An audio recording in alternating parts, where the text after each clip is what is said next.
மற்ற கட்சிக்கெல்லாம் பிரச்சாரம் பண்ண மாட்டேன்னு நினைக்கிறதுனாலே கண்டிப்பாக அவங்க பிரச்சாரம் பண்ணுவாங்க. அவங்க விதத்தில் அவங்க தெரிஞ்ச விதத்தில் பிரச்சாரம் பண்ணுவாங்க.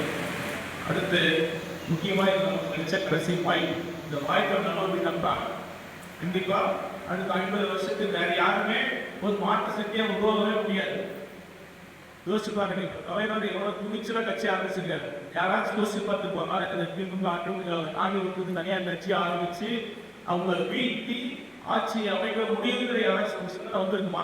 அதுக்கு எவ்வளோ பெரிய துணிச்சல், எவ்வளோ பெரிய திட்டங்கள், அந்த துணிச்சலோட ஆரம்பிச்சிருக்காரு. அதனால அவ்வளோ பெரிய முயற்சி இருக்காரு. முயற்சி எடுத்து ஒரு சமூகத்தை எல்லாத்துக்கு எடுத்து அந்த சமூக பொறுப்புக்கு நீங்களும் பங்கெடுத்துக்குங்க அப்படிங்கிற மாதிரி இந்த செய்தியை சொல்லுங்க.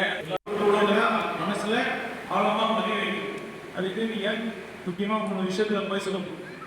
அதுக்கு முன்னாடி இப்போ எந்த மாதிரி பிரச்சாரம் அடுத்த 14 நாளில் பிரச்சாரம் பண்ணுறோம். இப்போ நான் ஒதுக்குதல் பண்ணுறோம்.